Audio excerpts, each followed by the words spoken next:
जय हिंद दोस्तों, रक्षित करना के चैनल में आपका स्वागत है। दोस्तों कैसे हैं आप? उम्मीद करता हूं कि आप अच्छे होंगे। दोस्तों आज के इस वीडियो में मैं आपको एक इंपॉर्टेंट लेटर समझाऊंगा एक पूर्व सैनिक का, और वो भी आपकी मांगों से संबंधित। ये सिर्फ एक पूर्व सैनिक ही नहीं बल्कि लोकसभा के मेंबर भी हैं, जिनका पूरा नाम है कैप्टन वरियाटो फर्नांडिस जी। ये मेंबर है पार्लियामेंट के, लोकसभा के साउथ गोवा से ये आते हैं। इनके द्वारा लेटर लिखा गया है रक्षा मंत्री राजनाथ सिंह जी को, और ये लेटर अभी का है 16 मार्च 2026 का। आपकी मांगों से संबंधित ये लेटर लिखा गया है। चूंकि ये पूर्व सैनिक हैं इसलिए इनको सारी जानकारियां इनको पता है कि कौन सी डिमांड्स पूरी होनी चाहिए, क्या प्रॉब्लम है पेंशन में, पूरी नॉलेज इनको है। तो दोस्तों इस वजह से इन्होंने ये लेटर लिखा है। चूंकि ये मंत्रियों को भी जानते हैं, क्योंकि ये खुद लोकसभा के मेंबर हैं, इसलिए मंत्रियों को भी जानते हैं। तो दोस्तों कहीं ना कहीं मंत्री जी को ही ये लेटर लिखा गया है, रक्षा मंत्री जी को, ताकि आपकी सभी डिमांड मानी जा सके। अब दोस्तों इन्होंने कौन सी डिमांड्स लिखी हैं रक्षा मंत्री जी को, ये मैं आपको समझाऊंगा। इनका लेटर मैं आपको समझाऊंगा। इसमें 8 सीपीसी का मुद्दा है, डिसेबिलिटी पेंशन का मुद्दा है, कुछ और मुद्दे भी इन्होंने शामिल करे हैं। तो दोस्तों पूरा लेटर समझते हैं विस्तार से। अभी का ये लेटर है 16 मार्च 2026 का। लेटर समझने से पहले एक छोटी सी अपील मैं आपसे करूंगा, और अपील है चैनल सब्सक्राइब की। देखने में आया है काफी पेंशनर्स हैं जो वीडियो तो देख रहे हैं, लेकिन अभी तक उनमें से कुछ पेंशनर्स ने चैनल को सब्सक्राइब नहीं किया। ऐसे कितने पेंशनर्स हैं? सिर्फ 37%। और कितनों ने किया है? 62% पेंशनर्स ने सब्सक्राइब किया। तो दोस्तों मैं आपसे अपील कर रहा हूं, जितने पेंशनर्स ने अभी तक चैनल को सब्सक्राइब नहीं किया, वो पेंशनर्स फटाफट सबसे पहले चैनल को सब्सक्राइब कर लीजिए, ताकि आपको सही जानकारियां, नॉलेजेबल जानकारियां और मेरे आगे आने वाले वीडियो की नोटिफिकेशन भी आपको तुरंत मिल पाए। चैनल आप सब्सक्राइब करेंगे तो दोस्तों आपको सारी एडवांस जानकारियां आपको मिलेगी और सही जानकारियां मिलेंगी। तो सबसे पहले आप चैनल को सब्सक्राइब कर लीजिए, और इस परसेंटेज को आप 62% से बढ़ाकर 100% तक करिए। चलते हैं दोस्तों इस लेटर को समझते हैं। दोस्तों ये लेटर पूरा इंग्लिश में लिखा गया है, लेकिन मैं आपको हिंदी में समझाऊंगा ताकि आप बेहतर तरीके से समझ पाए। दोस्तों ये लेटर लिखा गया है कैप्टन वरियाटो फर्नांडिस जी के द्वारा, जो दोस्तों लोकसभा के एक मेंबर हैं। जैसा मैंने आपको बताया 16 मार्च का ये लेटर है, जिसका दोस्तों सब्जेक्ट है पूर्व सैनिकों की लंबे समय से लंबित और वैध मांगों पर तत्काल विचार करने का अनुरोध। जी हाँ दोस्तों, पूर्व सैनिकों की जो डिमांड्स हैं वो तत्काल रूप से मानी जाए सरकार के द्वारा या फिर रक्षा मंत्री जी के द्वारा। अब दोस्तों पहला पॉइंट है, पहली मांग है।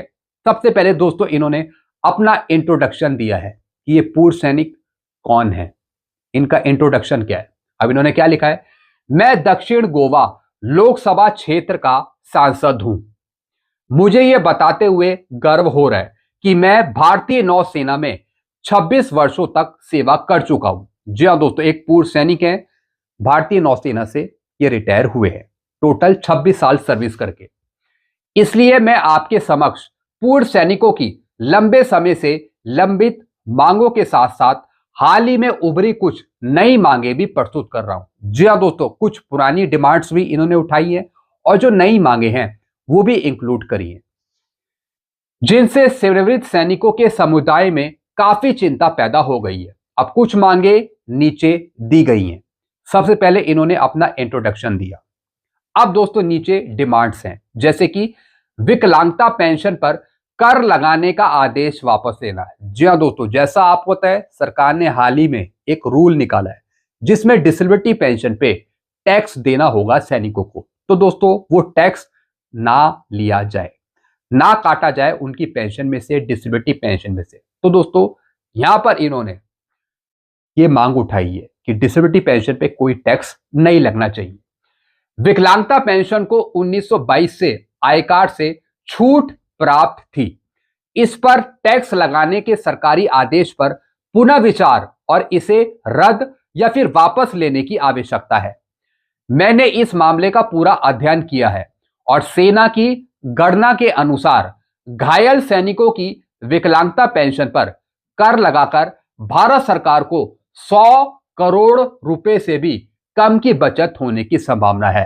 जी हाँ दोस्तों, अगर कर वसूला जाता है, विकलांगता पेंशन पर कर लगाते हैं, तो भारत सरकार को 100 करोड़ रुपए से भी कम की बचत होने की संभावना है, जो विश्व की तीसरी सबसे बड़ी अर्थव्यवस्था बनने की राह पर अग्रसर सरकार के लिए नगण्य राशि है। विकलांगता पेंशन पर कर लगाने से भारतीय सशस्त्र बलों का मनोबल निश्चित रूप से गिरेगा और ये सशस्त्र बलों और उनके कर्मियों के प्रति आपके घोषित रूख और प्रेम के विपरीत है। जी हाँ दोस्तों, तो दोस्तों सरकार ऐसा नहीं कर सकती। जो डिसेबिलिटी पेंशन है, टोटल डिसेबिलिटी पेंशन पे कोई टैक्स सरकार ना लगाए। तो दोस्तों ये पहली डिमांड रखी है। फिर दोस्तों दूसरी डिमांड, महामहिम के पास जमा किए गए पूर्व सैनिकों के पदक। जी हाँ दोस्तों जो राष्ट्रपति जी हैं उनके पास जो पूर्व सैनिकों के पदक हैं, जो मेडल्स हैं, उसकी वापसी के संबंध में वो वापस लौटाना। भारत के राष्ट्रपति और सशस्त्र बलों के सर्वोच्च कमांडर द्वारा वर्ष 2009 से 2011 के दौरान एक रैंक एक पेंशन ना दिए जाने के कारण ये पदक जमा नहीं किए गए थे। ये पदक अब साउथ ब्लॉक में रखे हैं। मुझे जानकारी मिली है कि सचिव DESW प्रमुखों, माननीय रक्षा मंत्री, माननीय प्रधानमंत्री और अन्य संबंधित अधिकारियों को कई पत्र लिखे जा चुके हैं मेडल से संबंधित, लेकिन पदक अभी तक वापस नहीं किए गए हैं। माननीय रक्षा मंत्री से सचिव और सभी संबंधित विभागों को इन पदकों को जल्द से जल्द वापस करने का निर्देश देने की आवश्यकता है। जी हाँ दोस्तों, जो मेडल्स हैं वो वापस लेने का अनुरोध किया है। कई पूर्व सैनिक जिन्होंने पदक जमा किए थे उनका देहांत भी हो चुका है और उनके परिवार पदकों की वापसी के लिए दबाव डाल रहे हैं। ये पदक पूर्व सैनिकों के लिए बहुत प्रिय हैं क्योंकि उन्होंने मातृभूमि की सेवा में अपने प्राणों और अंगों का बलिदान देकर इन्हें अर्जित किया है। जी हाँ दोस्तों, सबसे पहले डिमांड करी है कि डिसेबिलिटी पेंशन पे कोई टैक्स ना लिया जाए। फिर जो मेडल्स हैं पूर्व सैनिकों के जो राष्ट्रपति जी के पास जमा है वो वापस लिए जाएं। अब कई पूर्व सैनिकों की उसमें डेथ हो चुकी है, तो फिर जो परिवार वाले हैं वो मेडल्स मांग रहे हैं अपने पति के या फिर पूर्व सैनिक के। तो दोस्तों दूसरी डिमांड ये करी है। फिर दोस्तों आगे क्या लिखा है, तीसरी डिमांड क्या करी है, संदर्भ की शर्तें, टर्म ऑफ रेफरेंस 8 CPC संदर्भ की शर्तें की पहली पंक्ति भारत सरकार के 8वें CPC 8 CPC में कहा गया कि रक्षा कर्मियों को पेंशन देने की गैर अंशदायी पेंशन योजना की अप्रतिबंधित लागत सेवा की शर्तों का हिस्सा है। साथ ही हमारा वेतन, भत्ते और पेंशन पहले से ही हमारी पेंशन नीति में शामिल है।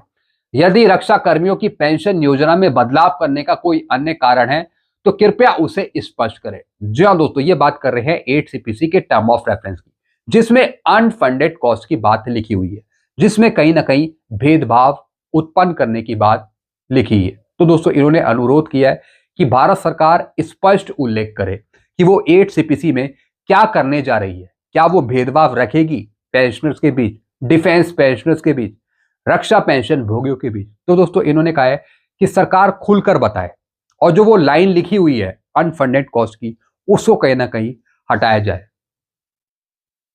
फिर भी इस आदेश को रद्द करने की पुरजोर सिफारिश की जाती है। जी हाँ दोस्तों, जो टर्म ऑफ रेफरेंस जारी करा है उसको रद्द किया जाए, ऐसा इनका अनुरोध है।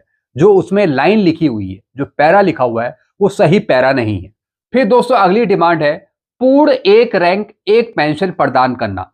एक रैंक एक पेंशन का अर्थ है कि समान रैंक और समान सेवा अवधि वाले सशस्त्र बलों के कर्मियों को उनकी सेवानिवृत्ति की तिथि की परवाह किए बिना एक समान पेंशन का भुगतान किया जाए। अभी सबको अलग अलग पेंशन मिल रही है जो अलग अलग रिटायरमेंट हुए हैं पूर्व सैनिक। तो दोस्तों सबको एक समान एक दायरे में पेंशन देना, इसका मतलब है 1 रैंक 1 पेंशन, ना कि 1 रैंक डिफरेंट पेंशन। पेंशन दरों में भविष्य में होने वाली कोई भी वृद्धि स्वतः पूर्व पेंशन भोगियों को हस्तांतरित कर दी जाए। इसका तात्पर्य वर्तमान पेंशन भोगियों और पूर्व पेंशन भोगियों की पेंशन दरों के बीच के अंतर को पाटना। जी हाँ दोस्तों, जो वर्तमान में पेंशन भोगी हैं और जो पहले के पेंशन भोगी हैं उनकी पेंशन दरों के बीच में जो अंतर है उसको पाटना या फिर उसको खत्म करना। साथ ही पेंशन दरों में भविष्य में होने वाली वृद्धि को पूर्व पेंशन भोगियों को हस्तांतरित करना, उनको ट्रांसफर करना, यानी जो आगे आएंगे पेंशनर्स, जो उनकी पेंशन होगी वो पीछे वालों को ट्रांसफर करना, जो पीछे पूर्व सैनिक हैं। तो दोस्तों यहां पर तो उल्टा हो रखा है, कई पूर्व सैनिकों की पेंशन माइनस में चली गई है। ये सब 7 सीपीसी का नतीजा है। 7 सीपीसी में सही ढंग से पेंशन फिक्स नहीं करी गई है, बहुत सी गलतियां हैं, चाहे वो ओआरओपी हो या फिर लास्ट पे डॉन का 50% पेंशन हो। हालांकि जैसा कि सभी को ज्ञात है कि एक रैंक एक पेंशन के बजाय मौजूदा आदेश का कार्यान्वयन स्पष्ट रूप से दर्शाता है कि एक रैंक 5 पेंशन लागू हो रखी है। जी हाँ दोस्तों, इन्होंने बताया कि 1 रैंक 1 पेंशन नहीं मिल रही, एक रैंक 5 पेंशन दी गई है, ना कि ये पूरी तरीके से ओआरओपी है। पूर्ण ओआरओपी को लागू करने की मांग अभी भी लंबित है। जी हाँ दोस्तों, जो डिमांड उठाई गई है कि पूरी ओआरओपी दी जाए, 1 रैंक 1 पेंशन का पूरा फायदा दिया जाए, लेकिन सरकार ने ऐसा नहीं किया। तो दोस्तों एक रैंक एक पेंशन देने की यहां पे डिमांड उठाई। फिर दोस्तों अगली डिमांड है पारिवारिक पेंशन को सेवा पेंशन के बराबर बनाए रखना आवश्यक। मौजूदा नीति के अनुसार यदि किसी पूर्व सैनिक का देहांत हो जाता है तो विधवा की पेंशन को ईएसएम पेंशन के 60% तक कम कर दिया जाता है। हालांकि यदि पत्नी का देहांत पति से पहले हो जाता है तो ईएसएम की पेंशन में कोई कमी नहीं की जाती। ये भेदभाव क्यों? जी हाँ दोस्तों, इन्होंने बताया कि जब पूर्व सैनिक की मृत्यु हो जाती है, जब पत्नी को फैमिली पेंशन मिलती है, तो दोस्तों उसकी बेसिक पेंशन का 60% दी जाती है, और अगर कहीं पत्नी की पहली मृत्यु हो जाती है तो दोस्तों फिर ऐसा कुछ नहीं होता। तो ऐसा क्यों? ये भेदभाव क्यों? अब सरकार का तर्क है कि इससे खर्च कम हो जाता है। यदि ये तर्क पूरी तरीके से गलत है। पति के देहांत के बाद विधवा की समस्याएं कई गुना बढ़ जाती है। जी हाँ दोस्तों, जब पूर्व सैनिक की मृत्यु होती है या फिर पेंशनर की मृत्यु होती है तो उसके बाद जो पूरा भार है वो पत्नी पे पड़ जाता है, कई समस्याएं उत्पन्न हो जाती है। तो पेंशन कम क्यों कर दी जाती है, 60% क्यों कर दी जाती है बेसिक पेंशन का? तो दोस्तों ये अन्याय है, ऐसा नहीं होना चाहिए। उसे अत्यधिक कठिनाइयां और परेशानियों को सामना करना पड़ता है, तो उन्हें सरकार और समाज से देखभाल और सहानुभूति की आवश्यकता है। देश भर में लगभग 64.5 लाख रक्षा विधवाएं हैं।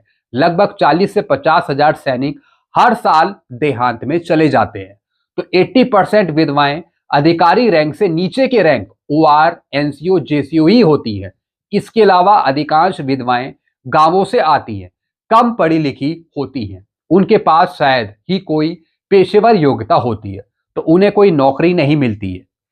पेंशन भोगियों के देहांत के बाद खर्च वास्तव में बढ़ जाता है। तो इस वजह से पेंशन कम नहीं होनी चाहिए फैमिली पेंशनर की पूर्व सैनिक के देहांत के बाद। वो पेंशन या तो उतनी रहे या फिर और बढ़ाई जाए। तो दोस्तों ये डिमांड इन्होंने करी है फैमिली पेंशन से जुड़ी हुई। फिर दोस्तों सभी मानद पदों के लिए मानद पद पेंशन का प्रावधान। जी हाँ दोस्तों, फिर इन्होंने बात करी है ऑनरी रैंक की पेंशन देने के बारे में। जी हाँ दोस्तों, कई ऐसी रैंक है जिनको आफ्टर रिटायरमेंट ऑनरी तो दे दी, लेकिन ऑनरी रैंक की पेंशन का फायदा नहीं दिया जा रहा। जैसे कि दोस्तों 2006 से पहले के हवलदार रिटायर हुए, वो ऑनरी मिली है, लेकिन नायब सूबेदार की पेंशन उनको नहीं दी जा रही, ऑनरी का बेनिफिट उनको नहीं दिया जा रहा। चूंकि जो पेंशनर 2006 के बाद आए हैं उनको सही तरीके से नायब सूबेदार की पेंशन दी जा रही है, लेकिन ऑनरी नायब सूबेदार को नायब सूबेदार की पेंशन नहीं दी जा रही। जो पहले ऑनरी नायब सूबेदार हवलदार थे जिनको आफ्टर रिटायरमेंट ऑनरी दी गई है, ऐसे दोस्तों नायब सूबेदार हो गए जिनको ऑनरी दी गई है, सूबेदार साहब हो गए। तो दोस्तों ऑनरी दे रखी है लेकिन फायदा नहीं मिल रहा। तो यही डिमांड उठाई है कि सभी मानद पदों के लिए ऑनरी रैंक के लिए ऑनरी पेंशन देने का प्रावधान, सेवा काल के दौरान दिए गए मानद पदों के लिए मानद पेंशन दी जाती है। जी हाँ दोस्तों, सेवा में जब ड्यूटी कर रहे हैं तब अगर ऑनरी मिली है तो दोस्तों फिर उसका फायदा दिया जाता है, लेकिन आफ्टर रिटायरमेंट अगर ऑनरी दी है किसी ओकेजन के दिन तो उसका फायदा पेंशन पे नहीं मिलता।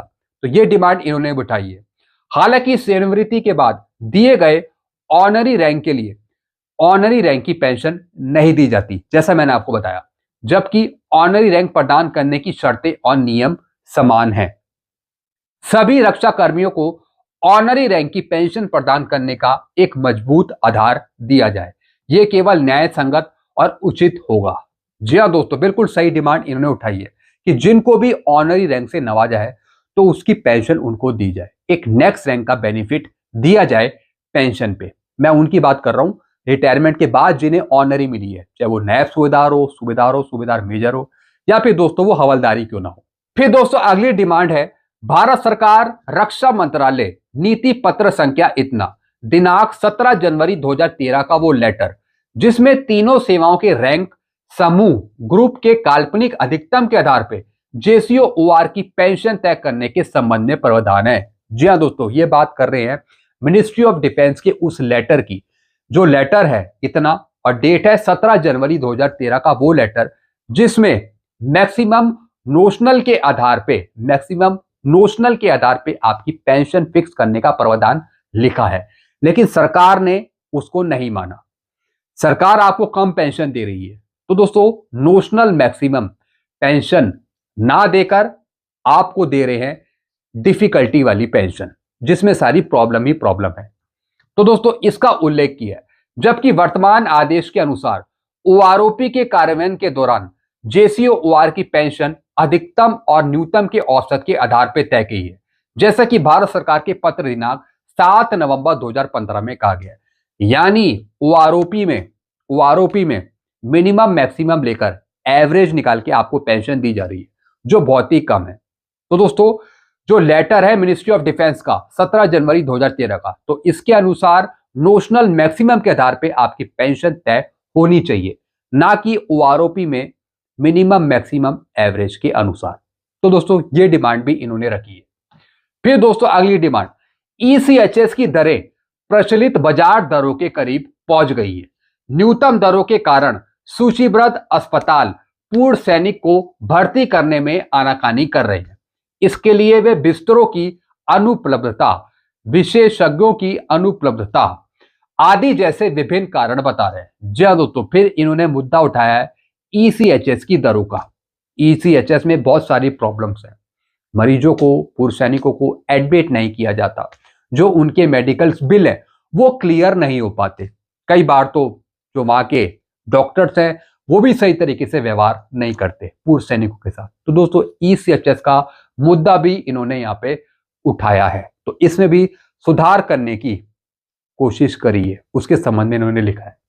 फिर दोस्तों क्या लिखा है, उपरोक्त अनुच्छेदों में जैसा बताया गया है यह अनुरोध किया जाता है कि उपरोक्त मांगों को यथाशीघ्र लागू सुधार किया जाए, अन्यथा यह स्पष्ट हो जाएगा कि पूर्व सैनिकों के कल्याण, सम्मान, वैध अधिकारों की सुरक्षा सरकार के लिए जरा भी मायने नहीं रखती और इससे सेवानिवृत्त कर्मियों तक, यहां तक कि रक्षा सेवा को भविष्य में करियर विकल्प के रूप में चुनने वालों को भी गलत संदेश जाएगा। जी हाँ दोस्तों, जो आगे भर्ती होना चाहेंगे तो वो भी दोस्तों भर्ती नहीं होंगे। वो कहेंगे कि जो पहले के पूर्व सैनिक हैं उनकी प्रॉब्लम सॉल्व नहीं कर रही सरकार, तो हम फिर आर्मी में क्यों भर्ती हों। तो दोस्तों कहीं ना कहीं गलत संदेश जाएगा युवाओं के बीच। तो दोस्तों इन्होंने आग्रह किया है कि जितनी भी यहाँ पे डिमांड्स लिखी गई है, जितनी भी प्रॉब्लम है पहले की अभी की, वो सारी प्रॉब्लम्स दूर करी जाए रक्षा मंत्रालय के द्वारा।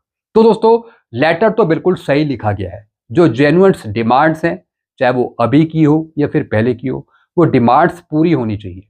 सबसे पहले तो जो प्रॉब्लम्स हैं, चाहे वो ईसीएचएस की हो, चाहे वो पेंशन की हो, वो प्रॉब्लम्स दूर होनी चाहिए। तो दोस्तों ये लेटर लिखा गया है लोकसभा के सांसद, जैसा मैंने आपको बताया लोकसभा के सांसद है कैप्टन वरिएटो फर्नांडिस, इनके द्वारा ये लेटर लिखा गया, जो खुद एक पूर्व सैनिक हैं। तो दोस्तों हम उम्मीद करते हैं कि इन पूर्व सैनिक की, जो एक खुद मेंबर हैं लोकसभा के, इनकी बातों को माना जाए। जो उन्होंने लिखा है इस लेटर पे, उस लेटर को संज्ञान में लाया जाए और जो भी लिखा है वो सब बातें मानी जाए।